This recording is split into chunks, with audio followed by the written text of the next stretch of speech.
It is the case that so we've been in this sermon series where I've been trying to convince you that what we do here, this worship that we engage in together, is very important. And I've also been using some numbers, some statistics that we know about the fact that fewer people in our country than ever before are doing this, that we are in the minority by being people who come into church on a Sunday or any day of the week and offer our worship to God. And there have been a lot of folks, faithful folks throughout time, and many today, who are part of a church, who are then trying to figure this out, to say, well, if we think this is important, and if there's not as many folks now doing it, maybe we just need to tell them to come do it. Maybe we just need to go out and tell them about this thing called church, right? I'm of the mind that it's a bit more complicated than that. I'm going to talk a little bit about that next week. And a very interesting and courageous and strange thing that our denomination did back in 2012. So how long is that? 14 years now. Was that they said, the landscape of worship in church looks different now. And we don't entirely know, in this season of transformation, in this season of reformation, we don't know what it's going to look like some years from now.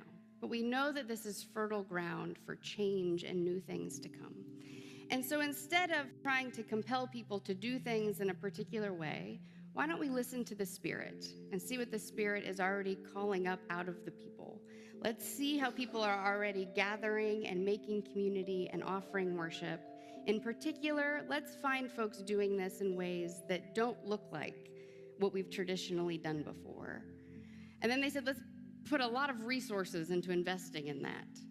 Because what we think is true is that not one of these new emerging communities will be what the church becomes someday, but maybe if we do it 1,001 times, maybe altogether that will create some fertile ground for the next new things to come and to be.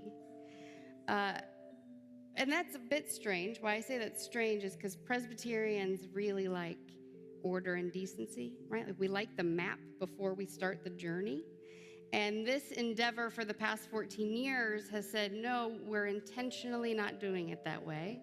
We are looking for opportunities to say yes to the Spirit, however the Spirit is moving, and we will figure it out as we go. This church has been particularly known for being a space for those new communities, we call them new worshiping communities, to form, to take shape, and to emerge. That's actually how I first heard of you over in the Midwest. It was from all of the work that was being generated out of your new worshiping communities. And so we have a couple of them here today. Small Town Society is one of our most, I want to say oldest. Paul probably doesn't want me to say oldest. One of our most long-running new worshiping communities, and then Stack Life is our newest new worshiping community. So both today they're going to talk a little bit about their work and their worship and how it is that they're answering the call to lead all of us and many more into new things in the days ahead. Before they come up, I'm going to read our scripture that we've been rooting ourselves in this series. So pray with me before I do. So, holy God, what has always been true is that you are out ahead of us. So, God, call us, speak to us here, for your people want to listen. Amen. So, from Paul's letter to the Romans, chapter 12, verses 1 and 2, we read, I appeal to you, therefore, brothers and sisters, by the mercies of God, to present your bodies as a living sacrifice, holy and acceptable to God, which is your spiritual worship. Do not be conformed to this world, but be transformed by the renewing of your minds, so that you may discern what is the will of God, what is good and acceptable and perfect. This is the word of our Lord. Thanks be to God.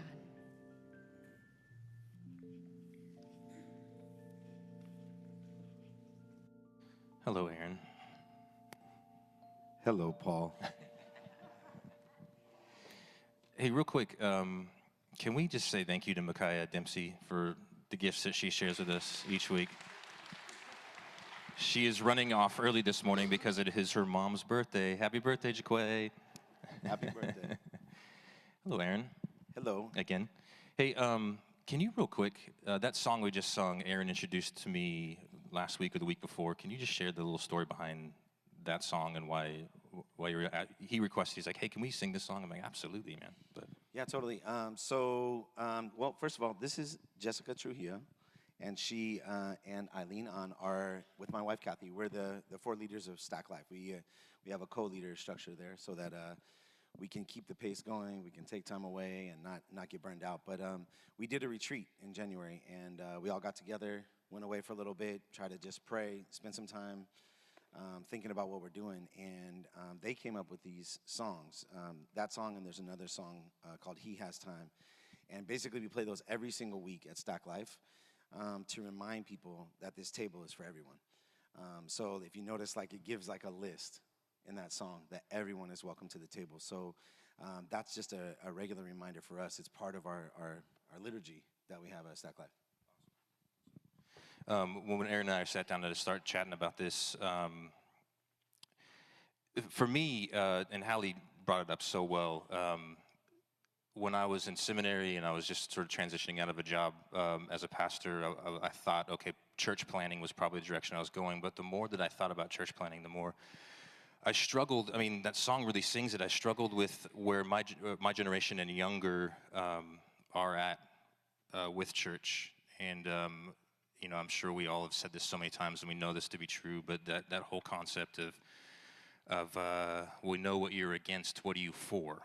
And I said so many times that I wanted to belong to a place where the worst thing the community could say is, I don't believe a word of what they preach, but if they weren't in our community, we'd be screwed.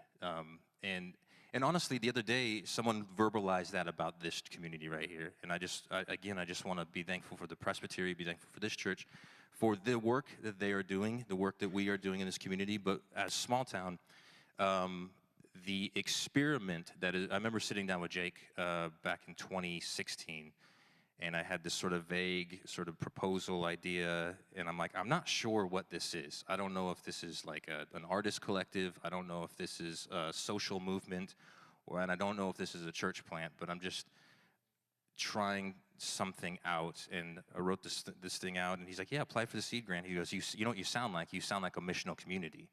And so we applied for the seed grant, and we got it. And really and I'm glad Romans 12 is really, I'm going to read a little bit more of that just because Romans 12 was really stuck with me. And I remember Aaron sitting in Jake's office while I was explaining this to the Presbytery a few years ago. And so when we sat down the other day, he's like, can you just share that real quick? So Romans 12, as a pastor back in the day, and as someone who just used to love, not so much anymore, but love studying the languages from Scripture. I was really struck as a worship leader. I thought I really needed to dig into worship. And I was really struck by these words in the Old Testament, the Hebrew word that's constantly used for worship, most often used, I think it's something like 730 times in the Old Testament, is the word worship that we translate is hishtahava, which literally means to bow down, to lie prostrate. It's a physical action. In the New Testament, in the Septuagint as well, the Old Testament, the word that they translate often into Greek from hishtahava, in the Arabic and Aramaic, is proskuneo, which literally translates to kiss. So it's this physical action of worship. And what I noticed as I was studying the New Testament and really trying to figure out what do I want to do with my life fully, was that the word proskuneo is actually almost completely absent outside of the Gospels and Revelation. So the word that often they use is latreu, which means work or service, and which we often get from that, our church service or our liturgy, our work. And Paul says this here. He goes, this is your spiritual act of worship. This is your spiritual act of latreu, not a physical act, but a way of being in the world. And then the rest of that chapter, he goes on to say, he talks about the gifts within the church, and he goes on to say, in verse 9, love must be sincere. So he's like giving a list. Like, this is what it looks like to latreo, to serve, to worship through service. Love must be sincere. Hate what is evil. Cling to what is good. Be devoted to one another in love. Honor one another above yourselves.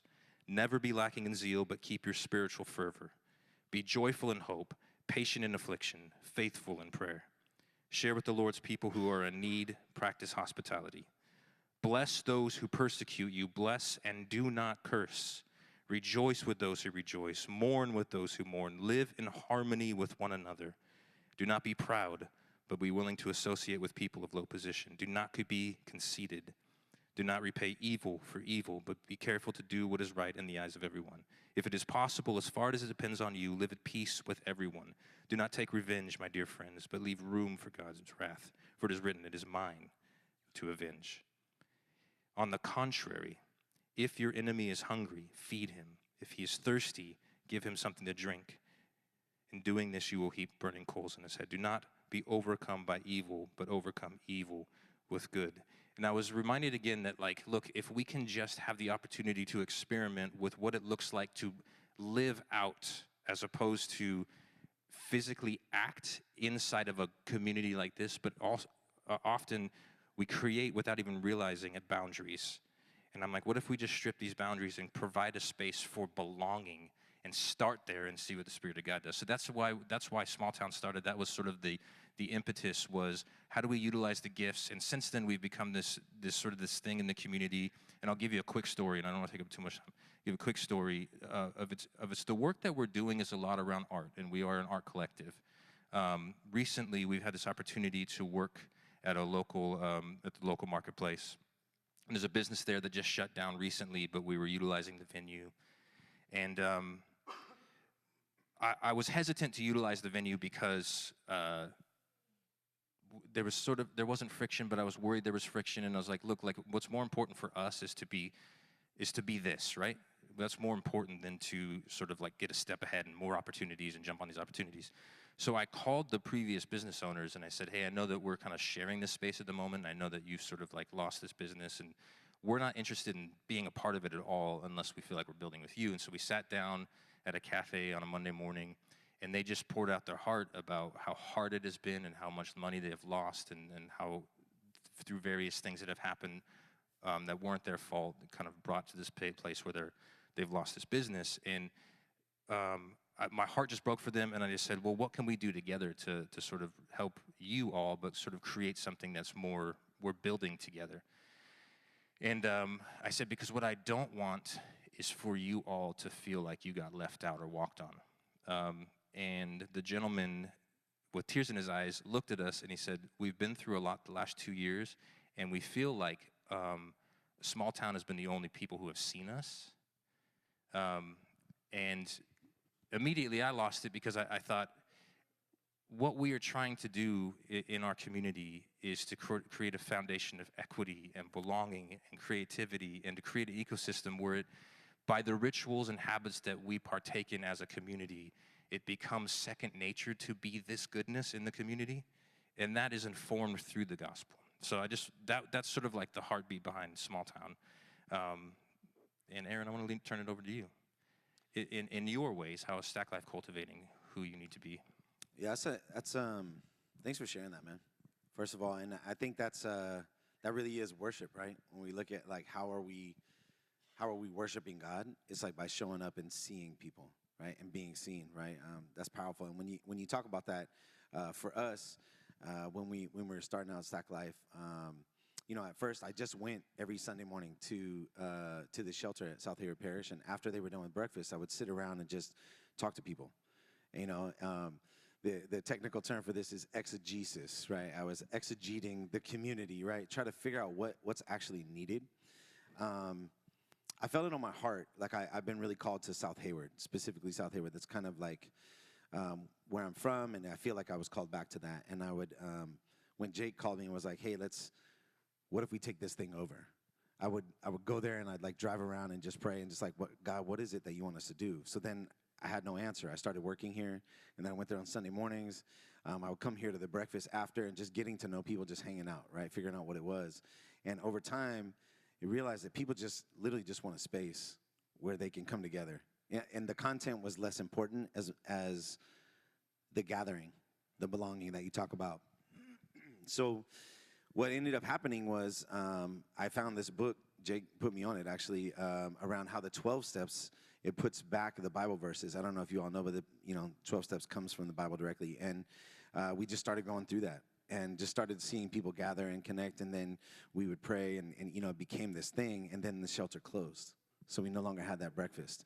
So we moved that to the afternoons. And that's when Jessica and Eileen came in. They had been volunteering here. And we just started a Sunday afternoon meal because there was no food available anymore on Sunday afternoons. And then the shower, we got the shower repaired, and we started opening up the showers because that's the only shower. We have one shower stall in South Hayward, and that's the only shower available for the 458 unhoused people that were just counted in Hayward. So we opened up a second day, right, to be able to shower in the afternoons. And then, we found a way to get some food, some leftover food from other shelter meals. We put that together. Some people have donated some things. Eileen has a way of decorating them and plating them and adding her own flavors to them that makes them exquisite. Compliments to the chef all the time. And then, we ended up actually kind of finding some rhythm. So now once a month we talk about the 12 steps, but throughout the week, we've actually got together, prayed, and talked about some of the things we're going to talk about throughout the year. And sometimes it just shifts right in the moment, right? But the format really is that we get together, we give out food, we get people in line to do showers.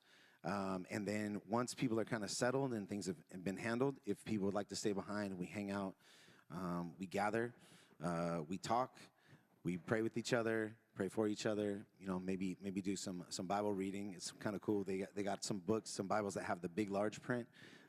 We've got some folks here that have donated some reading glasses, and people are using that to be able to read the Bible on Sunday. It's so cool, and we have it in English and Spanish, and we do this together, and we just sit in a circle. Really what we're doing is exploring our faith.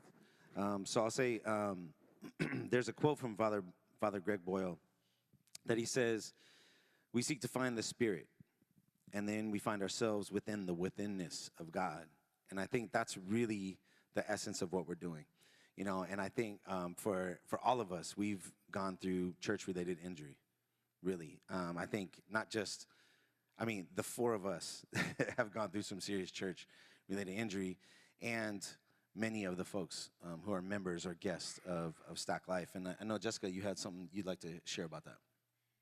Yeah, so personally, I just wanted to share, so I'm generally an anxious person, and it's next to impossible to try to hide my anxiety at Stack Life, especially when I'm running from task to task. Anyone who's ever served at the shelter likely understands how chaotic and demanding it can feel at times. One person is asking for their phone to be charged, and it has to be just right or else it won't work because everything is kind of broken. Another person keeps asking what's for lunch, and another needs a certain size shirt that you can't seem to find. I would love to say that over time and experience that my anxiety has subsided, but this is not the case. But once the meals have been served and most of the guests have showered, we have a chance to sit down in a circle together. And that's a time when I suddenly feel a sense of peace and where everything kind of stops and all that matters are the people right in front of me. And Stack Life has really been a safe haven for me in this way. It's been exactly what I need each week as I face my mental health struggles. So we've been intentional in making sure that each person is seen and heard and knows that they're loved just the way that they are. But I see how that's exactly what I've received in return. Every week we show up for one another. We join this time to connect, to encourage each other, and to keep reminding ourselves of our inherent value as God's children. And really, I doubt my anxiety will ever go away. But as we remind our Stack Life family weekly, it's also a reminder to myself that I'm more than enough. So that's what I've kind of experienced. Clap for that, yes. And if you were to go there, you could ask each individual, and we've all got stories like that, where we have a struggle, and it doesn't just disappear, but we find the tools through Holy Spirit to work through those things, And I just want to say, for one, I'm really proud of you for all the work that you've done to hand things over. Like, really proud of you. One of the things that we do each week, I would call it our benediction, but it's something that we just pop in at least once a week, is Father Boyle also has this saying where he says, our goal is to remind ourselves that we belong to each other. I think that's the number one ill in the world, is that we forgot that we belong to each other, right? Mother Teresa says that. And Father Boyle says, our aim is to remind people that you are exactly who God had in mind when God created you. And we say that every single week. And we say it until people start to actually believe it. And you start to see people turn a light switch on, you know, and it becomes a way of life, living in the withinness of God. You know, Brene Brown, she talks about this concept of most of us in life, we walk around with a strong front. Like we put up this front like everything's okay, but we have a weak back, you know. We bend over backwards for things. We, you know, we fall for things. And she introduces this concept that maybe what we can do is start to have a strong back, but then a soft front with open arms, so that we can be vulnerable. We can accept things as they're coming rather than people having to meet some sort of criteria. And I think for both of our worshiping communities, the idea is that we created a space for people who don't actually attend a church, right? It's like a space for people to gather, have these encounters, right? And I think that only happens when we can work on the strong back, soft front. And for me personally, I struggle with that because I like to go back to my safe space, which is the strong front, right? So the Stack Life Leadership Squad, we got together, and we get together quite often. We call ourselves the Bread Breakers. That's our small group name, because we just break bread together all the time. That's what we do. We love eating together. But we ask ourselves, like, what's the real definition of worship, right? And you brought that up, and I really appreciate that. And I appreciated being in that room and hearing you, like, defend that definition of worship. What are the qualifications? Like, what liturgy do we follow, right? What is the actual process of it? And when we applied for the seed grant, we actually applied, and a large majority of our seed grant is for purchasing underwear for the showers. And when we interviewed with the presbytery, they said, is this line item correct? And I said, that line item is 100% correct, and I would like to double it if I could. We ration underwear to typically once a month per person. And that is the same that they wear for 30 days. But we're now able to purchase that once a month, where before we had to say, we don't have anything. But thank God for the Presbyterian, that seed grant. That's what worship looks like in our context, creating the moments for the encounter. In the context of Stack Life, it's about showers, it's about food, it's about playing some music, it's about one-on-one time, walking around, talking to people. Those are all requirements before we get to earn the privilege of talking to somebody about their spirit, talking to somebody about their soul, talking to somebody about deeper concepts. We can't just walk in and say, hey, do you believe in Jesus, right? That's not, we don't even actually go there. The idea is that we demonstrate loving people the way that Jesus loved them. We had to get comfortable with focusing on the encounter rather than that set format. Jessica and Eileen, I know y'all have a little story about how a day shifted and a focus happened and an encounter happened. You want to share that with us? Yeah. So one Sunday afternoon, I had a chance to ask one of our guests how he was doing, and he surprised me a bit because he answered really honestly. I'm really used to hearing them say, I'm good or I'm fine, but he told me things were really bad. Someone had stolen his guitar, and his guinea pig had died. He was beyond devastated. Everyone who knows him knows how he spends the majority of his time strumming his guitar, and I didn't have much to say in that moment. Many of us know what it's like to hit low points in our lives, but when everything has already been stripped away in the form of safety and security for people who are unhoused, it feels unnecessarily cruel to also lose this one source of joy. So I told Eileen about this later that evening, what had happened, and she jumped into action. She went on Nextdoor and asked the broader community if anyone had a guitar that they could donate for him. After receiving a donated guitar that week, she bought some new strings and spent Saturday night restringing it to get it ready to give to him. when we gave him the guitar, he actually didn't really give us any indication of whether he liked it or not. And so we asked him, and he started tearing up and told us how much he loved it.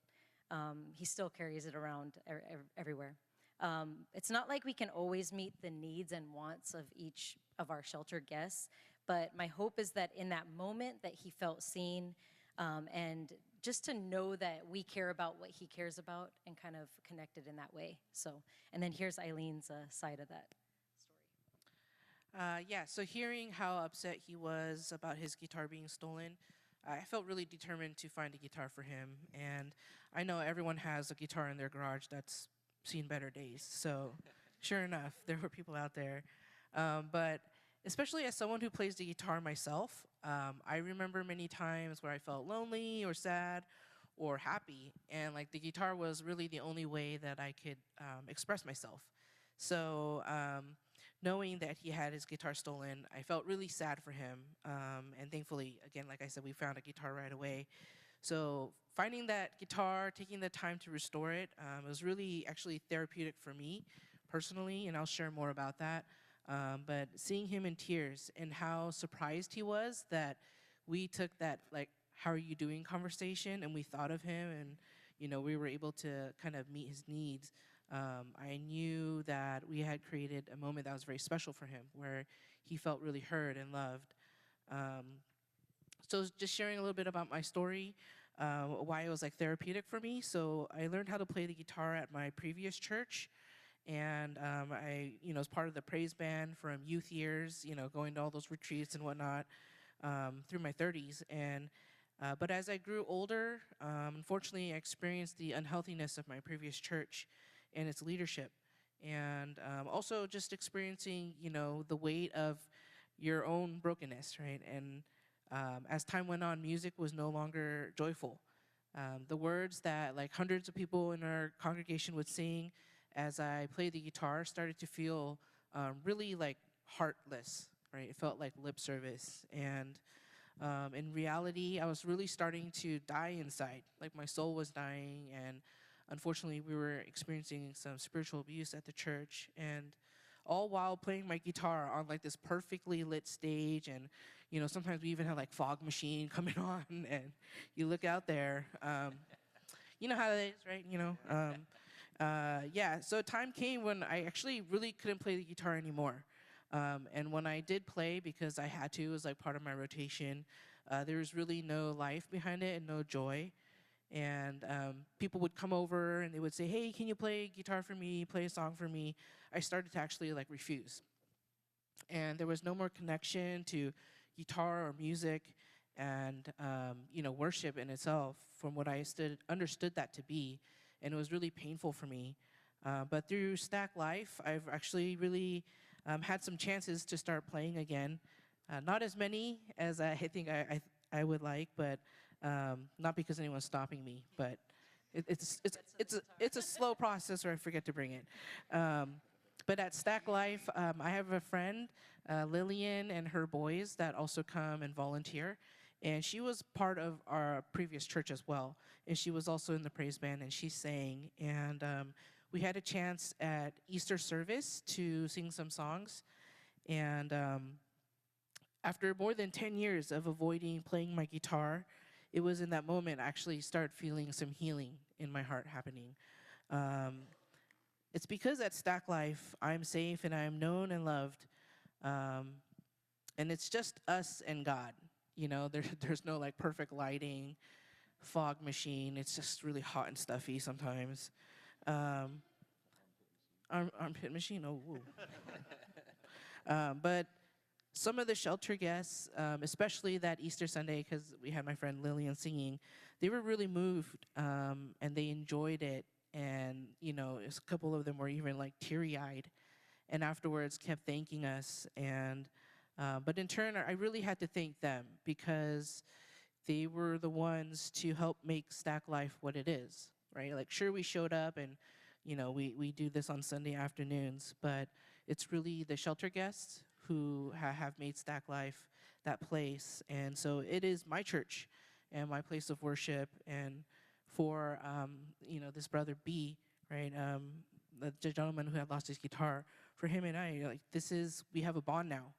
And, it's more than just shelter guest and shelter volunteer, like, offering him services. No, like, we're bonded, and he is my brother. Right? We've experienced kinship at Stack Life. So I'm very thankful for that space.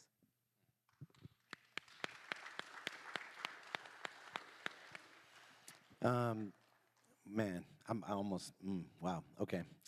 I'm getting hit up here, just so y'all know. When Eileen talks about kinship, there's this concept, again, Father Boyle, in his book, Tattoos on the Heart. He says, the goal is to stand with the least likely to succeed until success is succeeded by something more valuable, kinship. And I think that's what you see happening here. When we talk about like the order of the time, the space, the ways that we make encounter to happen, like, just last week I had this idea, I had a sermon type thing ready to go. It's not a sermon, we just sit, read, and we talk, but I was getting into it, and then I was interrupted by a woman who's been a shelter guest for us for many years. She actually lived in a tiny home village and lost that opportunity due to her actions, and the night before, she was not able to get into the shelter because we were full, she came late, there was just a whole situation, and she just went on about how devastated she was. And if we were thinking about success, the idea would be like, I got to get through this sermon because that's what I'm supposed to be doing, and the entire space just shifted to pause and say, this is where we need to be. We need to sit right here with the sister and be devastated with her. And I really felt like the opportunity was for us to say, hey, I am devastated that you were outside. We are devastated that you're outside, and we're devastated that the 891 individuals between Hayward and Castro Valley slept outside that night. And it's rough, and there's laws that tell us how many people can be inside, and there's rules. We don't want to get things shut down, so we got to kind of operate in a box, and it's not enough. And we were able to just sit with her and share tears together, and that's the liturgy. I think that's the liturgy we're called to have. And that I'd love to hear from you, Paul, about that last question that we're answering is, what is it to connect small town to that better story? First off, I'm going to get emotional. Everything that you all are talking about, Aaron, from when you first started, you started talking about the showers and like someone told me this a long time ago, and I'm reminded of it constantly. When you see a need, meet a need. When you see a need, meet a need. And just the building, I could even hear in your voices and your stories, like from where you started to where you are now. I kept hearing like Isaiah 58 in my mind.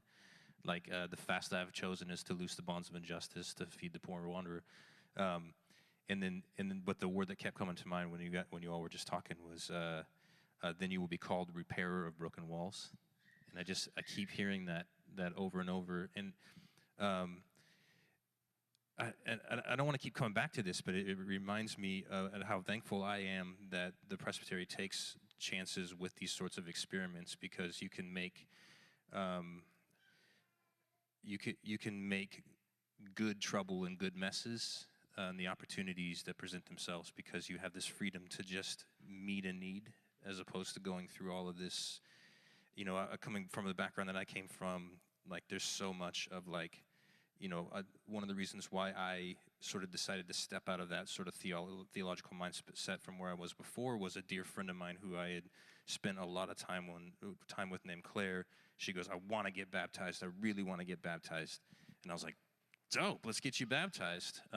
Claire is gay. And to watch a few months before that, a gentleman get baptized who I knew was just a really, what's the word I'm looking for? Just not a really good employer. In knowing these stories and being told, well, baptism is just an outward expression of an inward reality, so we're allowed to that's why the baptism is just the beginning of the journey. But when I said that for Claire, it was like, no, Claire cannot be baptized until she comes to terms with her sexuality. And I thought, this right here, when whatever they are, whatever those realities are that we put, these borders and these walls that we put around ourselves to protect ourselves and protect our theology, and not allow any mystery. And more importantly, what we miss out on is allowing a sense of belonging and love for the greater community.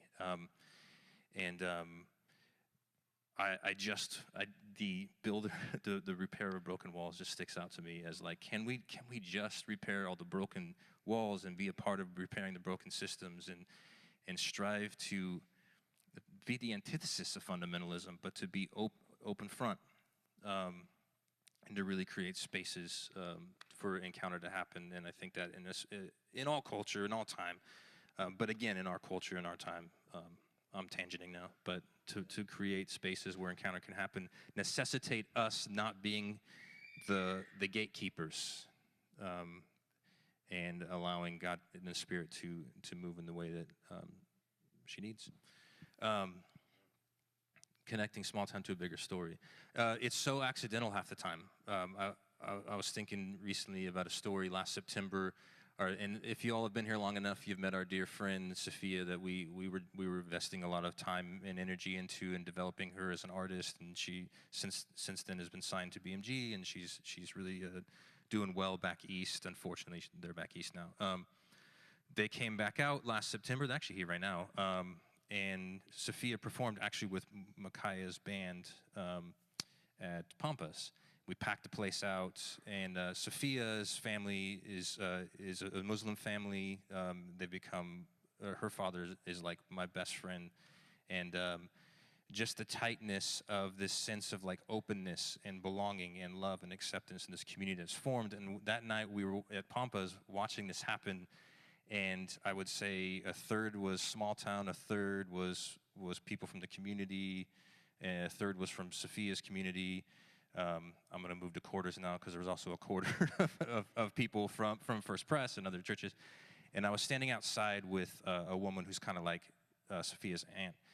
And we're watching Sophia perform, and we're watching all these people in the room. And I'm actually standing outside because Pampas is so packed that we were just giving room for people to get in there. And so we're watching through the window, and I look over, and the woman next to me is just like almost weeping. She's just like crying. And I was like, "You okay?" And she goes, "I don't know another place like this where like the Muslim community, the Christian community, and just the community in general are just enjoying this thing together." And I was like, this is accidental connection to a bigger story that was very unintentional. It was just like, what if we, again, create a space of belonging built around sort of rituals that draw people, honestly, away from the dominant narrative. I mean, we're always, as a community, wrestling with artists. We're wrestling with how do we stop artists being so obsessed with the algorithms and social media. These young artists spend so much of their lives, 90% of their time, not creating, but creating content for people so they can draw attention to themselves. Like, how do we don't have to live like this. We talked about success. What does success look like? And what was more important for you that day was caring for this person as opposed to having this profound message. And for us, I think it's the same thing. Like, what's more important is building a foundation to where artists can leap off of and not feel like they've been completely manipulated by a system or completely stolen from or completely abused and then left in the dust so this one song could sell a ton of money for this studio or this label.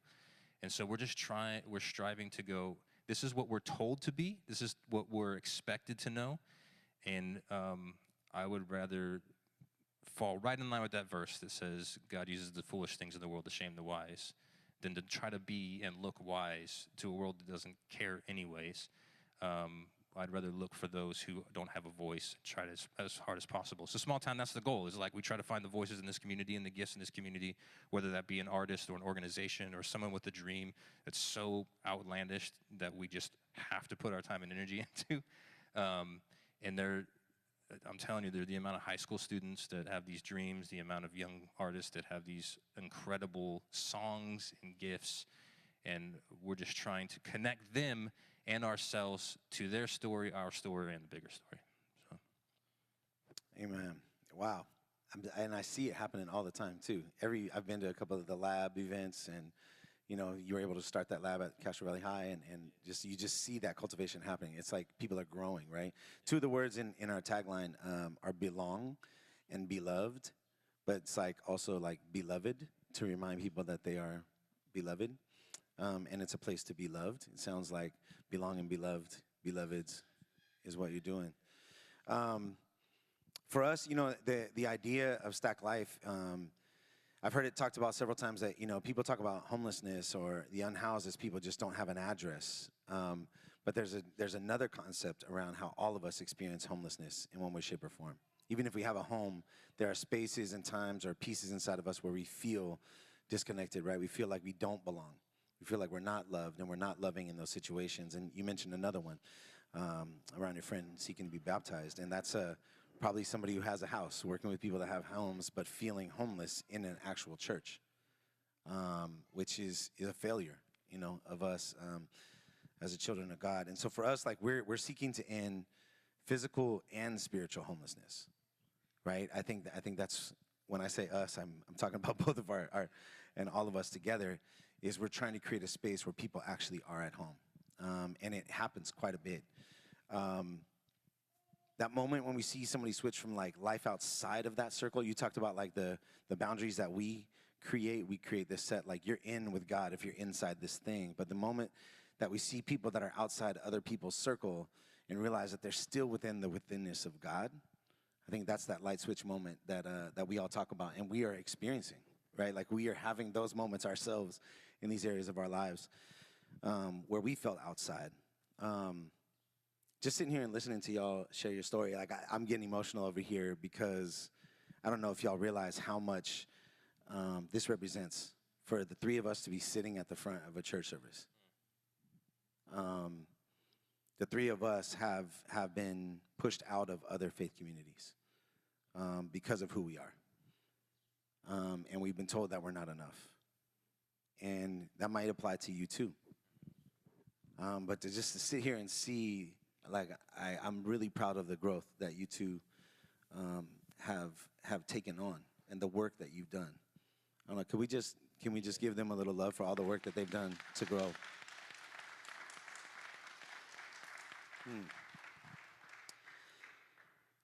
I needed that breather. Thank you. Witnessing this bigger story, this greater story, you're witnessing somebody who only owns a backpack's worth of items. Take stuff out of that backpack and give it to somebody else. That does something to you. That's that bigger story, is that there is dignity, there's opportunity for everyone to give from what they have. Connecting in that, I'm constantly reminded of ways that I can give, not just financially or from a donation, but like there's ways that I can show up for people with the way that I've been gifted, and I see it happening in all of us, all the volunteers. We have, there's a young lady who volunteered with us for her school hours, and then we ended up being able to hire her with that seed grant, and she just committed to UC Davis, so we're trying to figure out how she's going to get back and forth every Sunday. But, like, just to see that, like, her giving, and she expressed, like, hey, I'm not part of any faith community, and I'm not going to profess a faith in Jesus. And we're like, cool, can you serve that lunch? Because that's what Jesus would do, right? Engaging in the slow work of healing for ourselves and the pain that we've experienced, and then sharing that healing with others, I think that's the bigger story. Like, we're all healing. There's no service provider and service recipient. We're all receiving. We're all giving. That's why we sit in an actual physical circle. I think that's much about this as well, is to remind us that we are all in this together.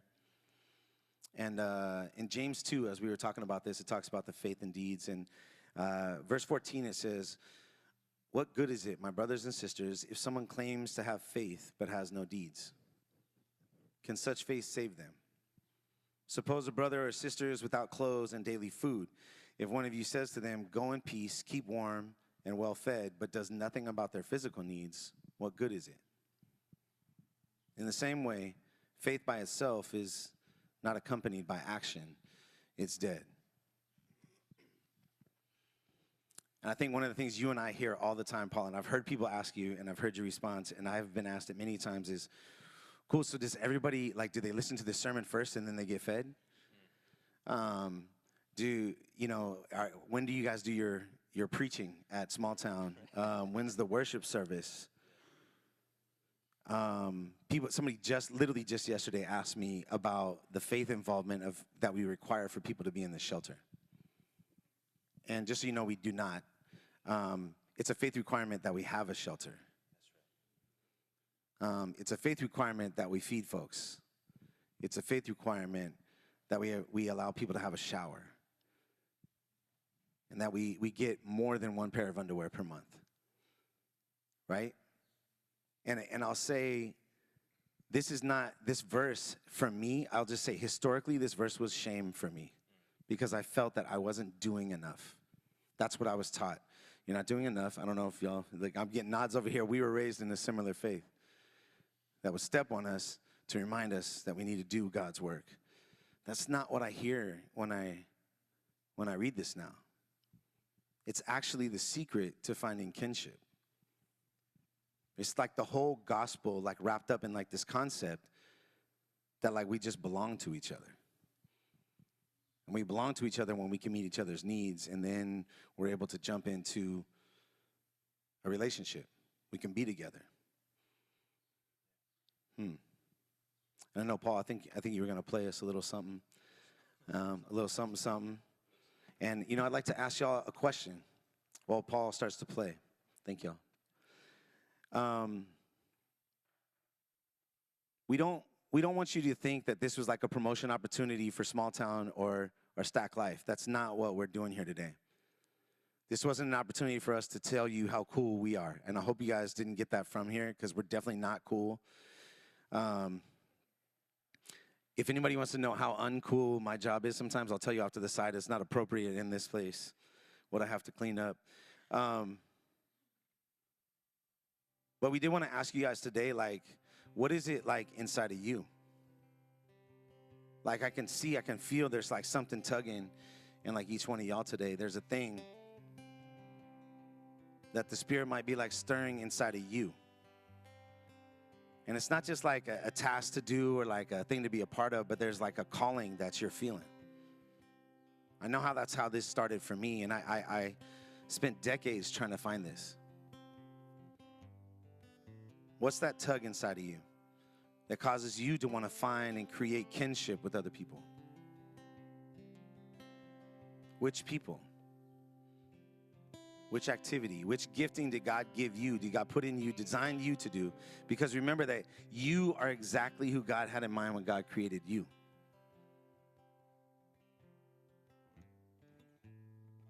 The things that you've been given, the way that you're designed, it is made specifically for this calling that's tugging on you. Now that you got that in your mind, what's the fear that's holding you back? Is it like a risky appearance? Does it seem like it'll be dangerous? Is it judgment from those that are doing it another way? Or maybe it's not the traditional thing that could be done? Is there a thought that maybe that it's not right, or maybe it's not good enough, or maybe you got to get it perfect before you can do the thing? What's holding you back? Try this on for size. Just pretend you're trying on this outfit. What would it look like if you were able to hear that thing that you've been listening to that's been tugging on you? And it compelled you to actually take some action on it. Toward a new way to worship that may or not involve some singing. It may or may not involve standing up and praying or teaching from the Bible. It may just be the thing that God's saying, like, hey, you're made to do this thing on the planet. Like, do that worship. Worship that way. Like Paul said, how can you give a kiss of love from God to other people? That's the original word. Will you pray with me?